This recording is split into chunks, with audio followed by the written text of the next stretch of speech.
So guys, more Nigerians are coming out to reject the Tinubu's government. Now Nigerians are beginning to understand that this APC-led administration is just a scam to Nigerians. I mean, there is never anything they promise the Nigerian people that they've kept. I'm going to allow you to take a look at this video. If these leaders, really have shame, after watching this video, some of them will start resigning. Just take your time and see the kind of report card this guy handed over to Tinubu. Just take your time and watch this video and let me know your honest reaction in the comment section below. Just take a look. President Bola Ahmed Tinubu, Mr. President, welcome back from your working visit to France. When you dey travel on the 2nd of April, your aide, Mr. Bayo Ononuga, he talk say the president dey travel to evaluate the performance of his government for these 2 years where you don't be president. So, Mr. President, sir, I just say make I ask you, from your personal evaluation and assessment of your performance, wetin be your result? Wetin be the score where you give yourself? Since now you dey set exam, now una dey mark una self for una own performance, can you share with us some of the result of your performance as a government, sir? Mr. President, if you're not able to share us your result, please permit me to give you a little of your performance in these 2 years of your government. So, Mr. President, as you day away for France on working visit, within a space of 1 week, more than 150 Nigerian human beings have been slaughtered in Plateau State alone. Not to talk about Benue State, where the Benue State governor, who is also APC governor, don't confirm, say more than 70 people were killed within a space of 1 week. We not talk about the killings for Gombe and every other part of the country. Almost every week, Nigeria, they see constant mass graves, mass burial. And that is part of the assessment of your government, Mr. President.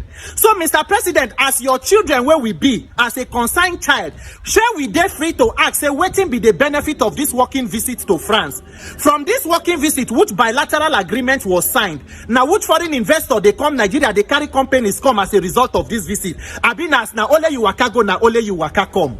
Mr. President, with the constant killing where they go on for Nigeria, apart from the hunger and starvation where they, apart from corruption, with these killings now, shall we dey free to talk, say make Mr. President Tinubu also resign from office? Because I dey borrow your words, Mr. President. Under Jonathan government, all the tweets where you put and all your statements, they're there for public. You said that on security, the box stop at the president's table, and it questions the competence of President Jonathan. You said the constant killing of Nigerians across the country is unacceptable. Mr. President, now where you be commander-in-chief of the armed forces too, share the constant killing of Nigerians all over the country is now acceptable. Nigerian leaders, una APC supporters, President Tinubu government and all of una, as una talk say this government is a government of renewed hope, I say make I ask now, what exactly is the meaning of renewed hope? Which kind of renewed hope no get empathy for the killing of defenseless citizens in the country?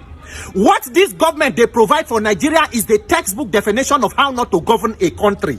Nigeria almost exists so that other countries can learn how not to govern their countries. What kind of renewed hope they bring this kind of hunger and starvation? Renewed hunger, renewed shaggy, renewed insecurity, renewed hopelessness. Yet when I don't already they prepare for 2027 election.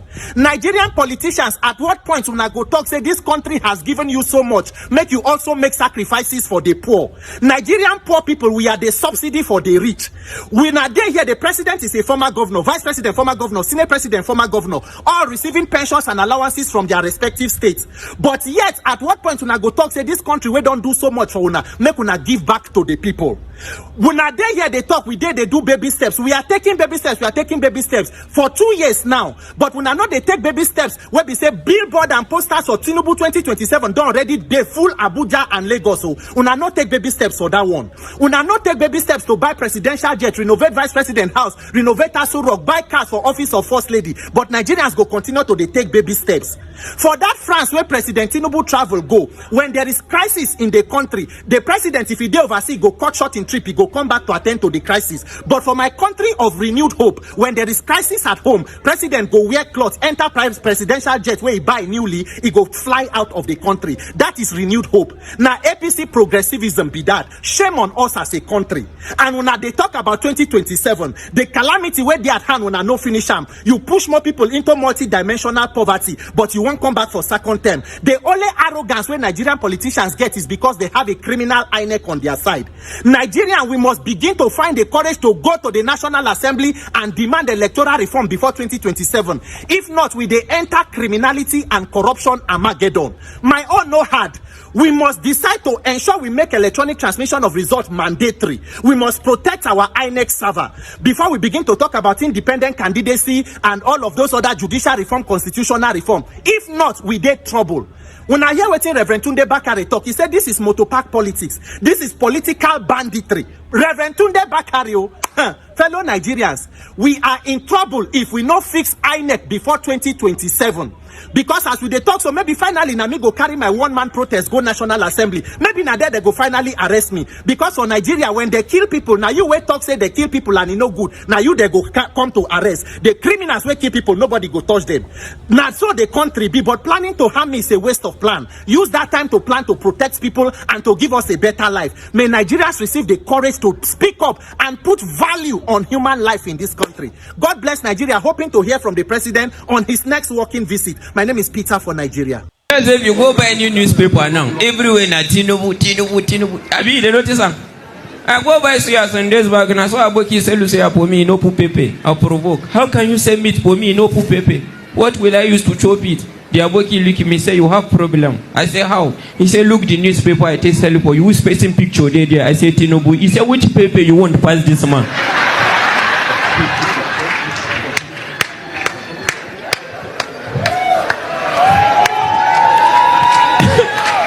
And we can take risk. Economy is slow. We won't vote who slow. No worry. By the time you enter economy, hold up. Marabanya standard. No going, no coming. Everybody is so far. Okay? When I don't know. I never know. You know the notice now from the way then they talk. See Buhari when you come, we say you know they talk from much. This one where you come, you know even make sentence. See Buhari that time he they talk slow. It was a signal to tell Nigerians say the type of religion the Christians practice have made them to be this docile. I'm telling you, they have taken advantage of our peaceful nature. That is why they kill Christians at will. Telling you, can you imagine? They will now decide who will be head of what. Because nobody is retaliating, nobody is fighting back. That's why whenever they feel like they just enter one particular Christian community and wipe them out.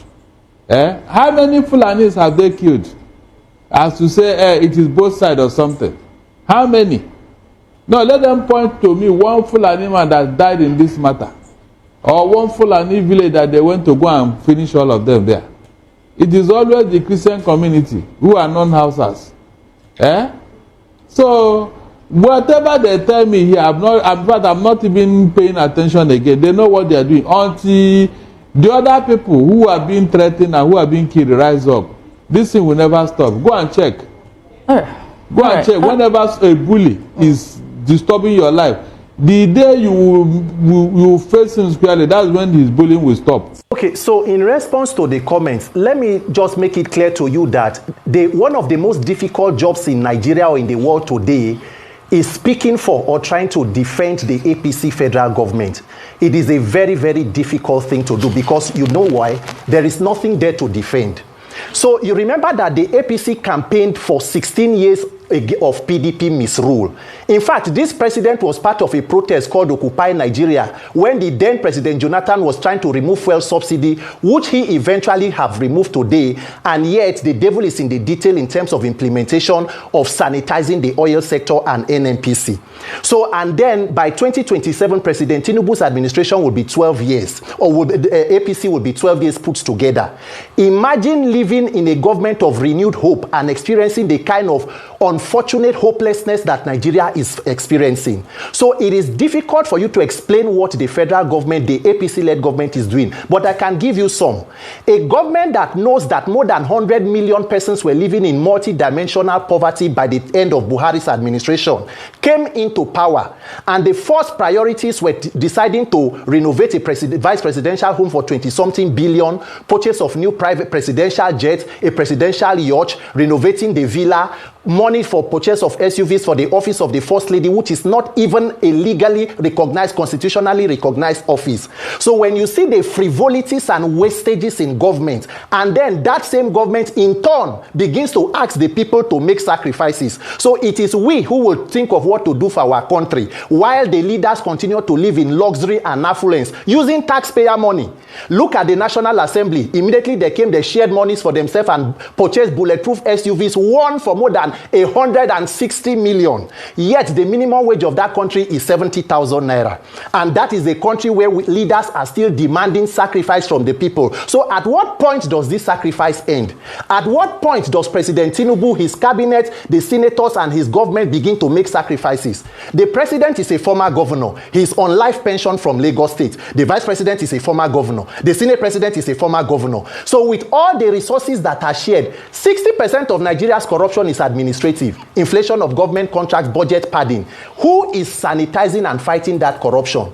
But you cannot say anything because the government does not even feel beholden to the people. And that is why no matter how much Nigerians continue to cry, it falls on deaf ear. Why? Because they know that the electoral system can still be manipulated to rig people back into power using also the Nigerian judiciary.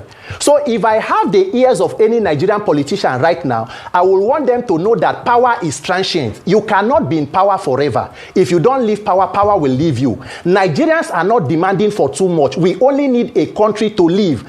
As a Nigerian youth demanding for a better country, I'm not a criminal. There are known criminals that are not being attended to. But once you voice out against the government, they come after you. So Nigerians must decide whether we want to live as slaves in this country or we want to live as freeborns. And that is why I'm telling you that this 30-day challenge must not end with just the 30-day rants. There must be maximum civil pressure on the authorities. Number one, we must reform our electoral process. That is the backbone of corrupt politicians. They know that they can meander their way into the public office without consequences and accountability.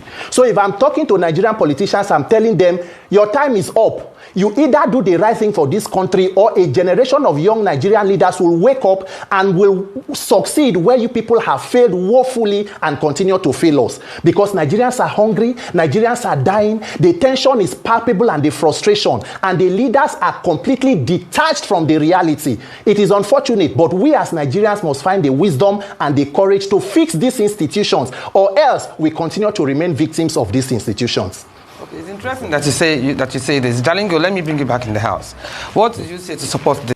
Nigeria does not have a judiciary that is an independent arm of a democratic government. That was why I asked him what Nigeria has is the legal department of every government in power.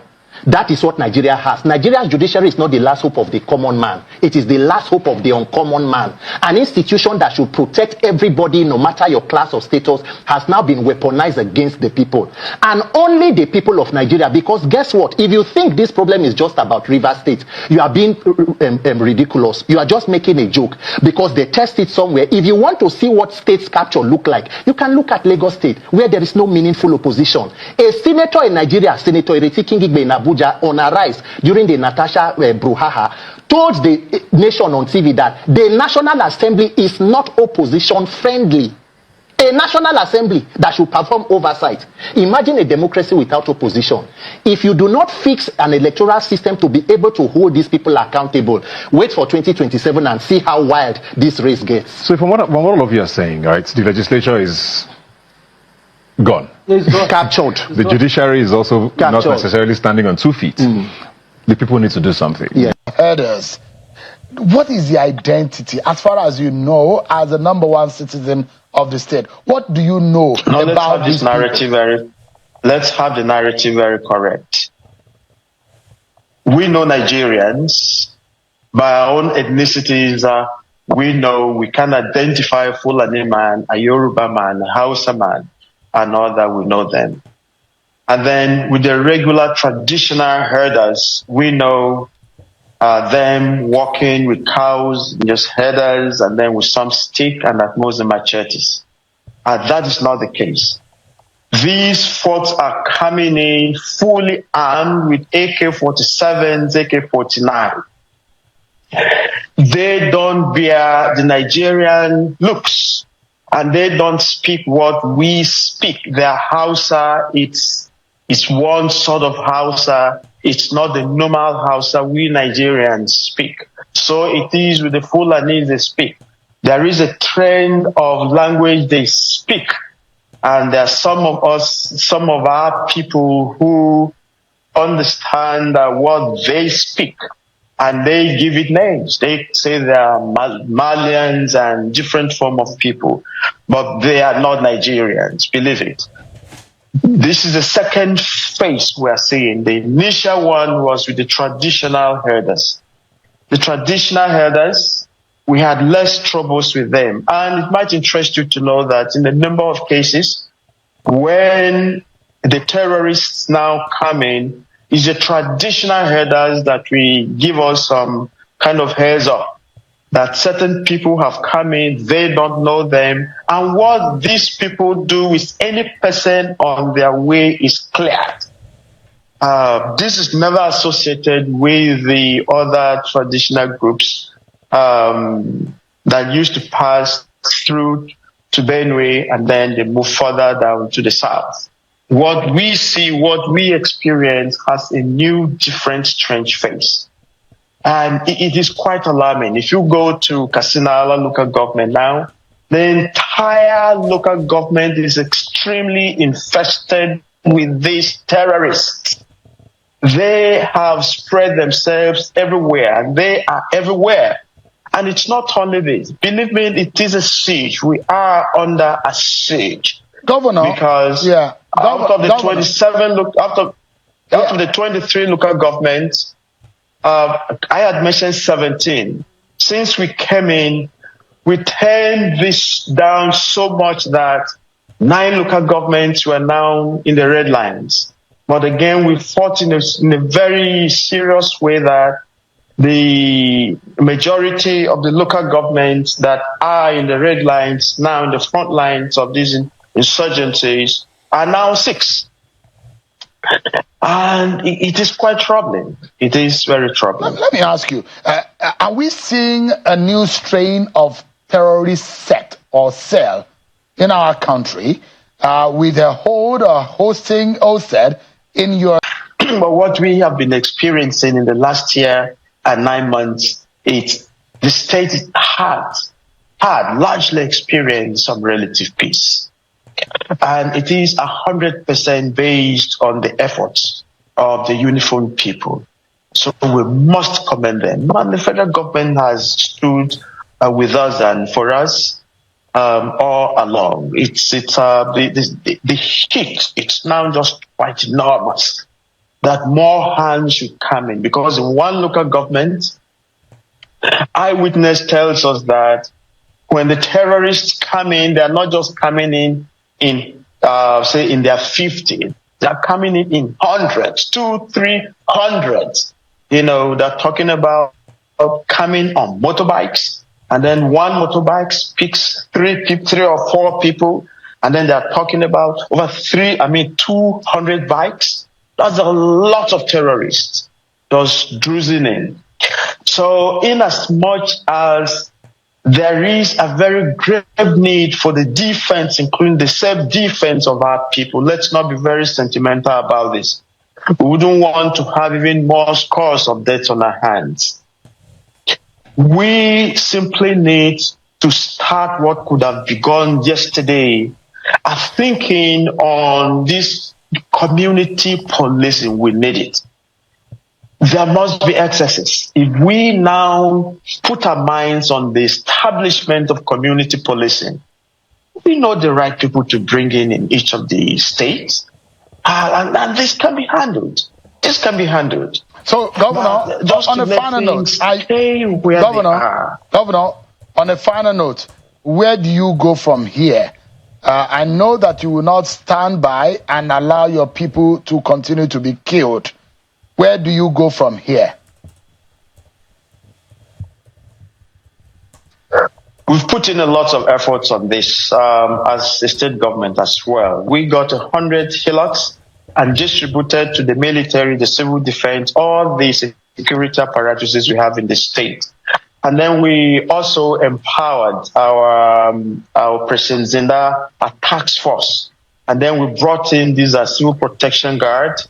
We have a course again for our own nnamdi to move out there. And so this is the support. We also bought 600 motorbikes, and distributed for this.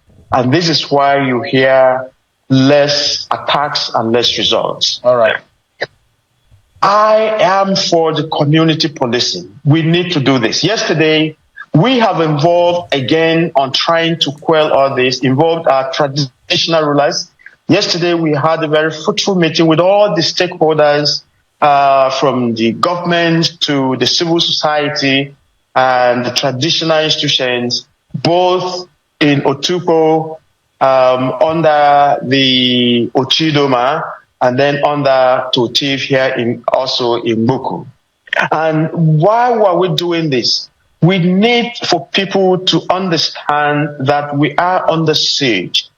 They shouldn't just say they will take laws into their hands. They are not prepared to what is coming our way. And this is why we even reminded the NSA this afternoon that the need we have for him to come in, it's like yesterday. At each of the attacks, we've established a good relationship, with his office. And then they have been sending their own support, but there is a grave need here. All right. We also need a forward-based operation bases at those borders. If they have the personnel, and then, or if we also a kind of scout from within, we have a number of retired personnel in the military who are so willing to do this. All right. But we don't have the gadgets. No. So why we are trying to be very law-abiding. Yeah. We've been taking huge advantage of this, we understand. But there is an emergency for now to quell down this insecurity and save lives in these states. Governor Isaac earlier, thank you so much. I would have loved to. So guys, you have seen it for yourself. Nigerians are tired of all this promise and fail. All this insensitivity among our leaders. These are people without empathy. They just came into leadership because they know they can take advantage of the opportunity. In Nigeria, people can just buy their way through into leadership positions. That's just what we have in this country because we have organizations like INEC, the judiciary, and all that can help these politicians to get to whatever position they want without them going through the normal process. And that is what we are seeing. Leadership failure, the biggest challenge Nigeria has. And see what is happening in the country. Now, somebody made a video talking about Tinubu. Tinubu was quick to, send his condolence visit to Pope and all that, reacted to the death of Pope. But Tinubu did not have time to even send any condolence message to the people of just Plateau, nor Southeast, and all those places that the Fulani herdsmen have been ravaging. One keeps wondering, when is this hypocrisy going to end? I mean, these people are real hypocrites. They are really hypocrites. It's not about Nigerians. They don't care about you and I. It's all about themselves. And that is why we all must stand up to say no to the Tinubu's government come 2023 presidential election. Nigerians must stand up to reject the Tinubu's government because, see, these people cannot give us solutions to our problem. They can't answer the questions that are bothering us. They don't care. They don't. Okay, now, Bayo Ononuga is on Twitter justifying Tinubu paying 10 billion for solar system in Asoro. That's what Bayo Ononuga is saying. Do you know what he did? He went ahead to show us White House in the United States that they are also using solar energy. Yes, solar energy is not a crime. It's not a bad thing. But can you please give your people first energy before you start installing? Even if you don't want to install solar and you want your own energy to come from the moon, you can go and get it, provided you provide Nigerians with electricity. Now the Tinubu's government say, if I don't give you electricity, don't vote for me. But Tinubu cannot give Nigerians electricity, and he cannot also give electricity to Asoro. Now he has quickly come to get solar. Can he please provide solar to Nigerians, not just borrowing money that Nigerians will end up paying, and the people cannot even taste the dividends of the democracy we are talking about. Tinubu has been in the business of borrow, borrow, borrow. And then when it comes to the enjoyment part, it's only for those in office, not for Nigerians, like you have seen it now. So guys, a whole lot is happening in this government. Honestly, this government remains a scam. The APC is a scam. Nigerians, it's time for you to stand up. We must all say no to the APC. Come 2027 election, we must reject the APC-led administration, the Tinubu's government. Because if we all come out to say no to the Tinubu's government, see, no matter how INEC tried to rig it, don't forget what happened in Lagos State. They tried rigging to the point that it was beyond them rigging, and that was how Peter Obi won Lagos. This time around, we must stand up at every level, at all stages and in all states. We must stand up to say no to the Tinubu's government so that they will not have any chance of coming back. They won't be able to use INEC, neither will they be able to use the judiciary, because the level of resistance they are going to experience is going to be overwhelming. Anyway guys, let me know what you think about all this in the comment section below. Please don't forget to subscribe to the channel, turn on the notification bell. Please give this video a like so that YouTube can recommend it to others, and drop your thoughts in the comment section below. Thank you.